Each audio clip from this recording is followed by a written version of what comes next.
سے دعا ہے کہ اللہ تعالیٰ ہمیں سیرت سے سمجھنے سیکھنے والا بنائے، اور آج ہمیں یہ بات اس سیرت کے اس چیپٹر سے یا اس سبق سے سیکھنے کی ضرورت ہے کہ جتنی بھی آپ کے اوپر مصیبتیں آ جائیں، جتنی بھی مشقتیں آپ کو کرنی پڑ جائیں،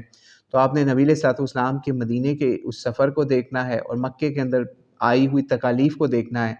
کہ اس وقت بھی وہ اللہ تعالیٰ کی مدد سے بالکل بے آسرا، یا اپنے آپ کو انہوں نے نہیں سمجھا کہ میرے اوپر کوئی اللہ تعالیٰ کا سمجھ لیجئے کوئی سختی آ رہی ہے، صرف نہیں، نبی علیہ السلام کو اس سختی کے دور میں بھی اللہ تعالیٰ نے بڑے بڑے انعامات دیے، اور آج بھی آپ کو ان سختیوں پہ جو کہ آپ کے اوپر آ رہی ہیں، اگر کفار کی طرف سے آپ یا اپنے ہی مسلمان بہن بھائیوں کی طرف سے، تو آپ نبی علیہ السلام کی سیرت کو پڑھیں اور آپ کو پتہ چلے کہ آپ کے نبی نے کتنی مشکلیں اٹھا کے یہ دین آپ تک پہنچایا، ہم تک پہنچایا، اور آج ہم دیکھ رہے ہیں کہ آج ہم اس کا کیا حشر ہو رہا ہے پوری دنیا کے اندر۔ تو آج ہمیں نبی